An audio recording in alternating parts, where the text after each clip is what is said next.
السلام عليكم ورحمة الله وبركاته.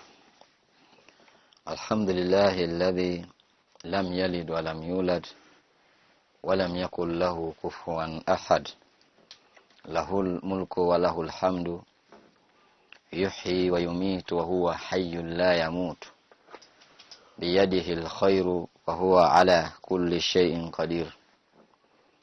واشهد أن سيدنا ونبينا وعظيمنا محمدا عبده ورسوله صلى الله عليه وعلى آله وصحبه أجمعين. أما بعد، بان دوكone fufna sai rokuma dunkon bodowa ndalo gote nyaka kondo kawon podo anti wangpin kendo kono do gorom yuri chieng mar chokruok manyo di chieng mar Islam gi chokore gi lamo fufna sai ilungu di chieng ijuma kono do ayer mar wuoyo e wiranyisi mag romb piny. Nyasaye wacho na buk mar Qur'an niya: ya ayyuhan nasu, chokruok mag ji, jogo joka dhano, ittaqu rabbakum, luru nyasachu. Nyasaye wacho na buk mar Qur'an ni joka dhano oriwo jo Islam kaachiel kod jogo ma ok jo Islam. Wacho ni luru ruoth nyasachu. Inna zalzalata saati shay'un adhim. En adier makende ni tetni mar chieng' ko piny en gima duong'. En chieng' ma ne ji bed gi luoro, onge chieng' ma ne ji bed gi luoro maloyo chieng' no ero. Yawma tarawnaha tadhhalu kullu murdiyatin amma arda'at. En chieng' mibiro neno ka ng'ama miyo madho nyathine ne wit nyathine to age ng'wech. Ng'ama miyo nyathine makopo ni dwa kawo nyathine mondo mi witi to oyie mondo inege, lakini nyathine to kik ng'ul.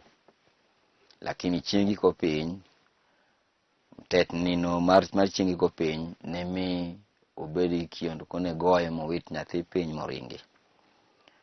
Watadau kullu dhati hamlin hamlaha. Kende ne chieng' ma ng'ato ka ng'ato, mama ka mama man gi ich iye ni wuogi. Watara nasa sukara. Kende ne chieng' ma ji ibono ka gima ji omer. Wamahum bisukara. To kende to jomomer ji bochal jomomer, lakini ji ok nigi med nigi madho kong'o. Walakinna adhab Allahi shadid. Mana ni sand mar ruoth Nyasaye chieng' ko piny ne bed sand maduong', bomiyo joka dhano ne bed ka onge teko kaluwore gi kit kaka ji otimo richo e wang' piny. Koro miyo kamoro amora ma nitie ke timo richo, tim richo king'eni chieng' ko piny nitiere. To chieng' ko piny nyaka nimi sand kaluwore gi richo mane itimo. Kane in ng'at maber, iniyud beyo kaluwore gi beyo mane itimo. Mama emomiyo ka jotich Nyasaye temo ng'iso ji mondo ji olam ruoth Nyasaye kendo ji omakre gi wach mar ruoth Nyasaye. Hudhaifa bin Usaidu al-Ghafari radiyallahu ta'ala anhu qala. Hudhaifa nyathi Usaidu Jagafari wachonwa niya: Ittala alaina nabiyyu alayhi salatu wassalam. Chieng' moro achiel jaote Muhammad nobiro yudo ko wachokore wan jopuonjre mamage. Wa nahnu natadhakaru anisa. To wan gi paro mang'eny, ng'ato ne paro pache maino mong'eyo wuon. Fasa'alana, eka jaote Muhammad nopenjowa, ma tadhakkarun, ang'o ma uparo? Kulna nadhkuru sa'a. Jaote Muhammad nong'iso jogo ndoko jaote Muhammad ni waparo chal mar chieng' ko piny kaka ne bedi. Qala jaote Muhammad kanu jo kamano nong'isogi niya: innaha lan taquma hatta taraw qablaha 10 ayati. Chieng' ko piny ok ne chopi nyaka une ranyisi moko 10. Nyaka une ranyisi mag chieng' ko piny 10 madongo dongo. Machalo ka miujiza motimore chieng' ko piny kapok ochopo, nyaka une gik moko 10 madongo dongo mabugo chunjeu. Fadhakara alayhi salatu wassalam.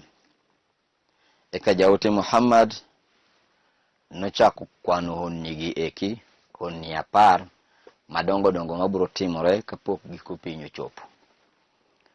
Nungisoge ni satarawna dukhanu, ubiro neno iro momako piny te okong'wengo.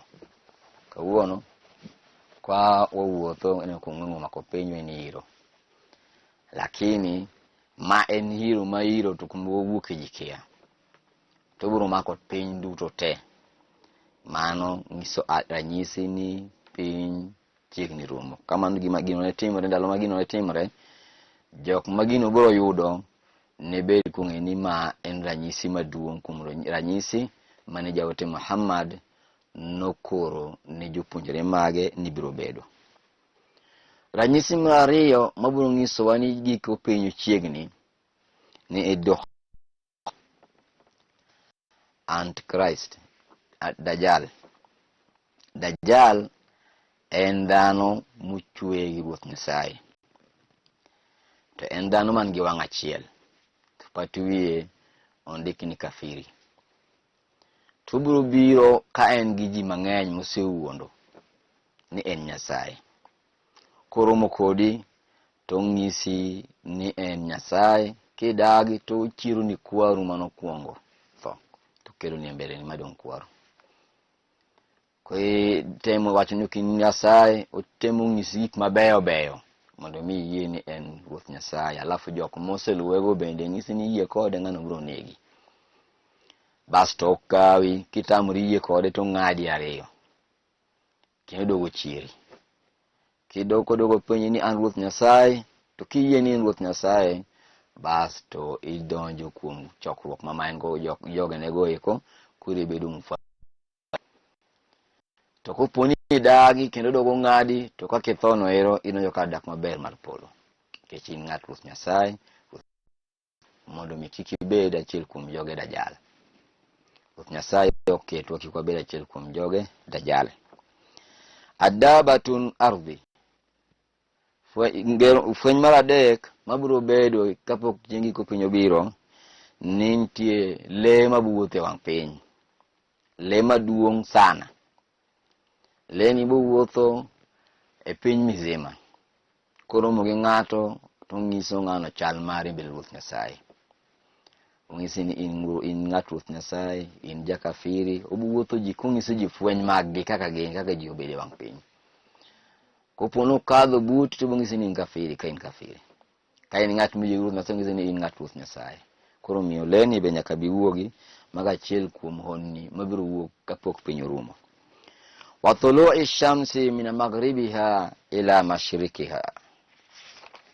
Kendo chieng' bende biro tuch kawuok chieng', kawuok e tuch podho chieng' kadhi kuma chieng' wuokiega. Chieng' wuok chieng' kadhi podho chieng', lakini nitie ndalo ma chieng' biro wuok podho chieng' kadhi e wuok chieng', yani magharibi kadhi mashariki. Maga achiel kuom ranyisi mar giko piny. Wa nuzul Isa alayhi salatu wassalam, kod lor mar jaote Yesu. Yesu duogo Yesu be achiel kuom ranyisi manyiso ni ndalo mar giko piny osechopo. Duok Yesu kobo duogo, obiro lemo mar Palestina kuma ji gore kila wakati, basto okao joge Ruoth Nyasaye, obedo jatelo ne joge Ruoth Nyasaye. Wa Yajuj wa Majuj, kod Gog wa Magog. Jo kizungu wacho ni Gog wa Magog. Yajuj wa Majuj gin jogo matindo tindo, to gin e bwo got molornegi kono ero. Gikunyo bur pile ka pile mondo mi giwuogi, lakini chieng' ma giboche ni Nyasaye kuyie to kiny wana wuogi, to gibiro wuok. Ek mani gi kunye kocho gi kuok to giol gi dhi nindo. Wacho ni onge ng'ama tho gi mak mana ng'ato tho mana koso nyuol nyithindo 1,000. Gin jok manyi dunde to gitegno sana. Koro chieng' mane giwuok e bwo godni ne gilaw nam to ne gimodho pige mantie nembe te. Mamoko ne kos kata nyaka pi. Kaluwore gi riyo ma gin godo, kech be ma gin godo, gi tich ma gisetiyo e bwo godno ero. Koro jogi ne tim honni banga gisemodho pi ne gicham ji e piny ka ma ji ne tho marum. Koro mi wadwa mawaidha madongo ma pachako nwa pango to gin mawaidha mang'eny. Wa thalathatul khusufi khasful bil mashriqi wa khasfu bil maghribi wa khasfu bi jaziratil arab. Ka achiel kuom honni mabiro timore kapok chieng' giko piny orumo, magi honni madongo mabiro timore ni dwe gi chieng' biro makore e podho chieng', kendo dwe gi chieng' biro makore e wuok chieng', yo wuok chieng', kendo dwe gi chieng' biro makore e piny Arab. Koro gik moko adek biro timore e odiechieng' achiel ma piny bed gi tetni maduong' ahinya. Ruoth Nyasaye opango ni nyaka to timre kuom piny. Wa akhiru dhalika an-naru takhruju min al-yaman tathuru nasa ila al-masharihim. Mugi kuom gigo ni madongo go ni mach biro wuok piny Yaman. To en mach ma siembo ji katero kuma ji dhi e kwan. Piny mach biro wuok e piny Yaman. To en mach ma biro riembo ji katero kuma idhi ng'adne ji e bura. Mamano koro en mach man koro e giko mogik kabisa ma koro ji dhi osembo ji pile ka pile manyaka ji chopi kuma itere ji mondo joma jobero kama ber, joricho odonj kama richo.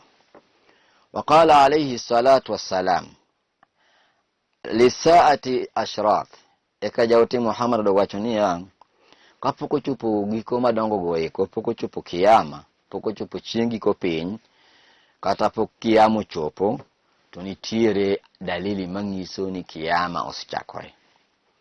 Achiel kuom nyisowa ni giko piny ochakore, kata ndalo mag giko piny osechakore ma wan go matindo be nitie. Achiel kuom gigo matindo yudhiru adamu nifaqi al-aswaki, yani kasadi.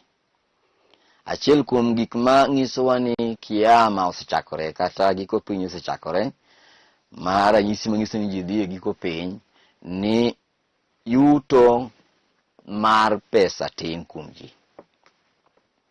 Yuto mar ji tin, kendo gope osebedo mang'eny e taonde ka taonde. Kata mana gweng'wa ma Kenya ka budget yudo ka Kenya nigi gowi turi. Pinje mang'eny, ok ni Kenya nigi gowi, lakini pinje duto ng'eny gi ji nigi gowi nyaka Amerika. Gowi osebedo kamoro amora. To mago jok ma ni godo, to alafu ng'at ma maskini be nigi gowi mare. Ma an gi in be gowi onurowa ma kata kaka wachul tamowa. Koro mi gowi kobedo mang'eny, maga achiel kuom nyiso ni piny onge gweth.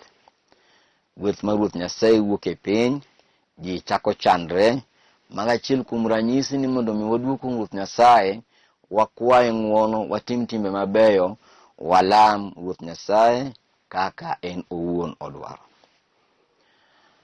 Ranyisi matindo tindo ni yaqilul mathara wan nabati wa yazdadul barda. Mar ariyo, manyiso ranyisi ma chieng' giko piny ni koth biro bedo matin, kendo cham bende biro bedo matin. Cham biro wang' e puothe, koth bende biro bedo matin moloyo kaka chope. Bajal ma kokoth ochwe to ji ong'e ni higa ni cham chiek. Chon ne cham kipuro bel, to nyithindo dhi ng'ado godo e puothi, nyithindo chako tugo godo kaka dhok. Mamano ne ndalo mana gweth ng'eny. Lakini sani ipuro cham to igolo ogunia achiel matin kata tonga mokari adek, nikech baraka mar puodho Ruoth Nyasaye ogole wang' piny. Sani kar mondo koth ochwe to koyo ema ng'eny, nikech Ruoth Nyasaye ogolo baraka mare, okelo koro nwa jaote manyiso niya, wabed jogo majianda kuom dok kuome, watim timbe mabeyo eka Ruoth Nyasaye oduokonwa gweth manitie wang' piny chon. Joma chon ninya yudo kata ka winyo nodhi ochamo mapera moro ramba, to kobiro e piny Uyoma to pielo mapera cha ti malodhi makendo ji dok cham, kech en baraka ma Ruoth Nyasaye noketo, en gweth. Ninya chamo maembe, mibol maembe bath ndara, kendo maembe cha kidwa gibole bath ndara, kidhi ng'iyo bang' wik achiel yudo kosechako ti, en be koro chako golo ite. Lakini sani nya chamo maembe mika idogi ng'iga ka yudo kotowa kanyo, nikech onge baraka. Ang'o madimi koth kik chwe? Ang'o madimi puothe wang'? Nikech wan joka dhano kawuono watamo wang' Ruoth Nyasaye. Watimo timbe ma Ruoth Nyasaye ok oseyango. Wasekao culture ma ok magwa waketo e miechwa.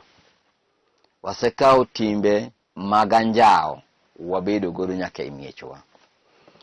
Chon ubed ja Islam kata ok ja Islam, mama kata ok ja Islam, ninyalo jaduong' monyabiro lemo kata jaduong' wadgi e dala moro. Kodonjo e dala cha, yudo ka min dala cha nigi luor. Mondo mi oyaw dhoot oseumore nyaka gi suka maber, odhi yaw dhoot ka en gi suka. Lakini kawuono jaduong' nyalo biro lemo jaduong' wadgi, to yudo ka chiwo ime dala cha wuotho gi baika kendo wuotho gi kijuku. Kata min ot dhi yaw ne dhoot ka en gi baika kod kijuku, ni mane lawo monego bed norwako kuwuotho godo. Wuotho kode kamani dier dala, kendo kadho kode rangach modhi nyaka i town gi lawo ni lawo machiek mathin. Ang'o mamiyo mono piny wang'? Ang'o mamono koth chwe? Nikech gik machal kamagi timore to waneno to onge ng'ama kwero ni rwakruok aina ni ok gima ber, tamo piny kata chiek. Sani kuponi idhi chon kane kirawera dwa kendo, yudo ka wuon gi ng'ise dhi mako lwete, dhi mako ne nyar ng'ato man gi adabu. Dhako nyako cha biro korwakre maber kendo dimbore mbele kwargi. Lakini kuno rawera kada kendo gosimo dala ni baba ase yudo nyaka taun kwa kendo. Wuon gi ng'ise kele dala. Odhi dala ka en rawera mwenyewe, kaka nuwuok dala ok kaka odok dala. Odok ka en usuku wiye, en be nyako. En bende usuku wiye, ko wuotho gi gini maonge kamiketi, en moriek malojite. Magachiel Ruoth Nyasaye ok osehero. Ji timo timbe moko beyo ma Ruoth Nyasaye nyaka iye wang' gi ji e wang' piny. Magi gik mamono kata koth chwe wang' piny, mono piny chiek, miyo gope bedo mang'eny e wang' piny. Kech baraka ma Ruoth Nyasaye osebedo maonge. Chiege moruok dhogono ni chiege ni borwako gima thin. Monego bed nyathi ma ja klas 2 ema rwako mondo wige chonge, wige tiende nyaka piny. To en ng'ama sitiyo sikul form 4 rwako gima thin kabisa. Alafu odonjo gi rangach makwaro nitiere, kwaro cha be ng'iye kucho. Ko en omiyo kwaro chira koso kwaro omiyo chira. Koro oyugno, yani dala ni koro dala magath. Kwaro sono nyaka bam chiwode. Mago gik magolo richo, kendo gik magolo gwethe wang' piny. Kech koro mi mondo yowuoyi ng'iso bembe gi ni kweregi. Gik machon ne onge. Kane dawu neno kirwako gima chal kamano ni rangach gi suka, odhi umi godo mondo mi kik kwaru ne bamni, kik ne kirwako mararacha. Koro miyo gik machal kamagi eki onego bed ni jolemo kata jok mayalo wach Ruoth Nyasaye odonjore godo mondo mi otam ji kik ji dhi e timbe moko maricho.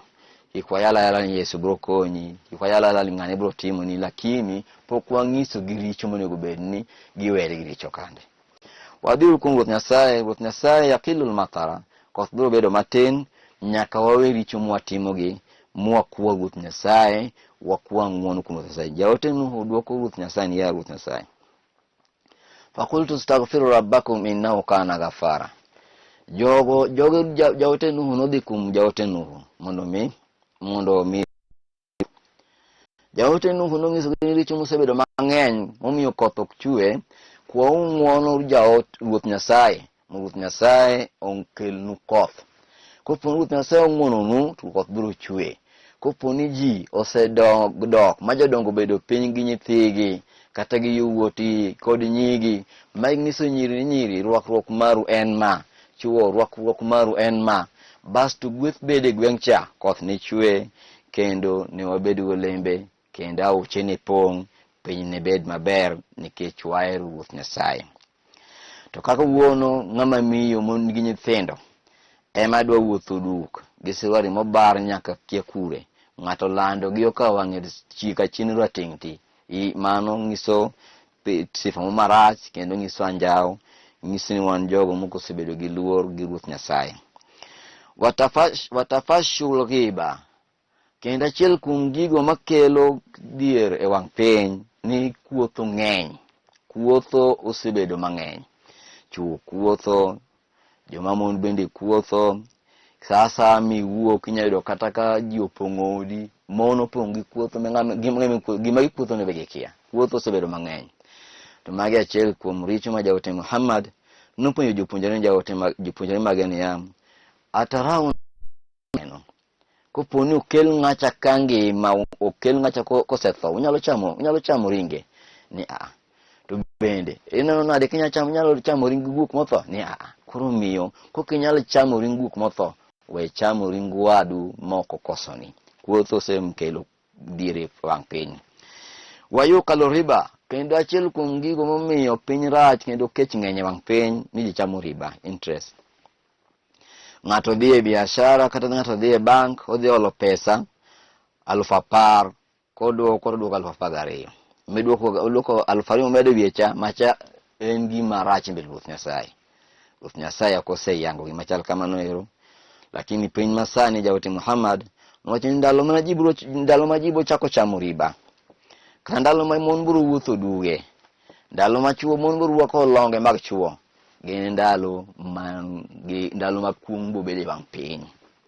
Koro wacho ni ndalo ma ji biro chako chamo pesa mag riba, interest ka biro donje nga ji chako donjore chamo pesa mag riba, banke oyaw bank mag riba, ndalo no en ndalo ma kech biro bede wang' piny kendo gope ne bed mang'eny. Watadhuru auladu zina, kendo ndalo biro mang'iso ranyisi mar giko piny ni nyithi chode biro bedo mang'eny. Nyithi chode biro bedo mang'eny. Tajir makende sani nyithi chode ng'eny. Ng'ato wacho ni ma nyathina mar mazoezi, nyathina mar lum. Yani en gi wuoyi maduong', lakini wuoyi ni ok wuode mar ni onyuolo gi chiege mar halali. Mar chiege mar lum, chiege mar ba. Ng'ato nigi nyithindo 3 e ode mar chiege mar halali, lakini nyithindo moko 5 moko nitie, en gi mon moko oko monyuolo nyithindo moko 5. Moro onyuolo gi madam marba, moro onyuolo gi min alot, moro onyuolo gi min mbuta, moro onyuolo gi mopogore. Mamage gin nyithind chode. Ma Ruoth Nyasaye ok oseyie ni mondo mi ji onyuol nyithind chode wang' piny. Kech chode en gima okuong kendo en gima muofu. Inyalo bedo e odi ka nigi nyithindo kata 5 kata 6, to nyithindi 6 gi kata 2 magi, lakini 4 min nyithinde mong'eyo kumogole. Koro miyo nyithind chode osebedo mang'eny wang' piny. Maka poni nyithind chode nyalo bedo wang' piny, Ruoth Nyasaye ok nyal mor gi wang' gi piny ni kendo Ruoth Nyasaye nyaka miwa mana sand nikech wan jogo mosebedo joricho. Piny osebedo kagima wan le, kata afadhali le ulu Ruoth Nyasaye. Wan sani koro wakadh nyaka koro, yani chuny osebedo gi kuto, wasebedo gi nyali chunjewa, ok waseng'eyo ni Ruoth Nyasaye onego bed ni miyo luor. Chode osebedo mang'eny. Chode osebedo ochakore korka mon gi chuo, koro sani okadh nyaka koro mon gi chuo. Koro chuo gi chuo dwa kendre. Nyo ka chuo moko wacho ni wan gi haki mag mondo kendwa, wacho ni koro en bedo dhako, chuo wadgi bedo chuo wadgi. Yani aibu. Dini ya Kiislamu, dini mar Islam odagi ni kiki jichodi, wala takrabu zina innahu kana fahishatan wa sa'a sabila. Kikubed machiegni gi chode en yo marach, en gima Ruoth Nyasaye okuomo. Mayo mi Ruoth Nyasaye otemo kelonwa tuo mar AIDS liyakuna nadhiran lana, mondo mi obed kaka muonyaji marwa, mondo mi wang'eni kata tim mar chode ok ber, mondo wawe chode to pod ok wawe. Ruoth Nyasaye odogo kelonwa tuoche makoro nyaka koro sani okelonwa tuo mar corona. Nego to pod ok wane ni ji tho mang'eny, waduog kuom Ruoth Nyasaye, wakuo Ruoth Nyasaye ng'uono. Corona ni koro nego ji kamoro amora. Makedhi e piny India, ji tho to ji wang'o nyaka nyisechegi. Nikech gin ko nyisechegi ka koro konygi. Wan be to pod waneno ni corona pod bor kodwa, nego ji 2-3. Koro tem matek, seche ma pod bor kodi noero, rudi doge od Ruoth Nyasaye. Ywag ne Ruoth Nyasaye. Kanyari rwako long ng'isi ni nyathina, ok adwa ni mondo kuong' mar Ruoth Nyasaye odonj e dalana. Onyalo dirwake. Ka iwuodi do kuwi ng'isi ni ibo mi Ruoth Nyasaye e wang' koda, gonye gik mani wigi ilelwi ka nyathi marawera. Yani teme kelo puonj mar Ruoth Nyasaye e dalani. Kele Bible e dalani, kele Injili e dalani, kele Taurat e dalani, kele Qur'an e dalani. Sani monego bed ni ng'ato ka ng'ato go chonge piny to ywak ne Ruoth Nyasaye, ji odok kuom Ruoth Nyasaye, nikech magi ng'iso ranyisi ni Ruoth Nyasaye osewang'i piny gi gik ma watimo, nikech Ruoth Nyasaye ok nyalo miyo wasand, nyaka kuong kelnwa joote gima buogo chunywa, mondo mi one ka wan achiel kuom jok ma dok kuom koso wan achiel kuom jok ma wigi owil kode kila siku. Wayudha molrabul mal, kendo ranyisi mang'iso ni ji osewe Ruoth Nyasaye, ng'ama nigi mwandu ji biro miyo cheo maloyo Ruoth Nyasaye. Ng'at ma nigi mwandu ibiro mi luor maloyo Ruoth Nyasaye. Tatir makende sani jok ma nigi mwandu wamiyo luor sana maloyo kata Ruoth Nyasaye. Ng'ama nigi mwandu kawuono ka dang' wach niya, weuru rwakru kamano, dang' ji be rwakre kamano nikech odhi olo pesa. Lakini ng'at mowacho ja Nyasaye modhiro kama mat wachang'o, kech onge gimo dhi miyo ji. Ng'ama nigi mwandu ji luor zaidi maloyo maloyo kata Ruoth Nyasaye. Wataalu aswatan fuska fil masajidi, kendo sani ji achiel kuom ranyisi mang'isi ni ji wigi wil Ruoth Nyasaye, ni ji nyalo donjo Ruoth Nyasaye kama ji noluoro chon, makedhi e titetni ateta. Sani nyalo ka ji gore od Ruoth Nyasaye, ji anyore od Ruoth Nyasaye, jomoko gore makre nyaka tayi Ruoth Nyasaye. Ng'ato wacho ni guogni e od Ruoth Nyasaye, ng'ato yanyo wadgi ahinya madongo e od Ruoth Nyasaye, sauti mag biashara ni e od Ruoth Nyasaye, gima kata jaote Yesu kanitie ne yo wang' godo modagi. Koro kawuono wan waluwo Nyasaye mane koponi nyaka gorruok wagore nyaka od Ruoth Nyasaye, wayanyore nyaka od Ruoth Nyasaye, waloko od chaka ute wa mwadaki. Koro ute ga chon kane ji dhi ji noluor, en kama kani chope e compound mar od Nyasaye titetni, itemo bedo gi luoro mor ng'eni Nyasaye neni, malaikni neni. Lakini sani waonge gi luoro noero, wadonjo to wachwadre kucho gi rungni, wagore, timo timbe moko maricho, chodre nyaka kucho choji, neno gik maricho richo. Fadhali wadogu waberu jogo, tubu ila Allahi taubatan nasuha. An yadhura ahlul munkara ala ahli alhaqi. Sani inyayudo ka ji lamo Ruoth Nyasaye uti Ruoth Nyasaye, to jogo ma ok lamo Ruoth Nyasaye biro kawo bom bolo ne jok malamo Ruoth Nyasaye, gore gi jok malamo Ruoth Nyasaye. Mano ng'iso ni piny sani ji ok ong'eyo wach mar Ruoth Nyasaye. Rudu ila Allahi watubu ila Allahi taubatan nasuha. Koro ito jo Islam, ng'at munja sani wadogu kuom Ruoth Nyasaye, wakwaye ng'uono kuom richo mosebedo kwatimo. Ng'ato ka ng'ato ng'e gima otimo gi chunyino wuon, kaka owuothe wang' pinyni, kaka obede mbele Ruoth Nyasaye. Onge ng'ama ong'eyo dugu wadgi mbele Ruoth Nyasaye, mak Ruoth Nyasaye mong'eyo ng'ato ka ng'ato. Koro miyo an gi in wakwa ng'uono kuom Ruoth Nyasaye, wadogu jok mabeyo, kendo wayier ni kanye ma Ruoth Nyasaye oyiero mondo mi olame. Wa ila huna, assalamu alaikum wa rahmatullahi wa barakatuh. Rogan timen mellan klava, min kursoran goja, driten tande för härsbar bava, semra för spel och i töt doja, stadig joy för du och Muhammad.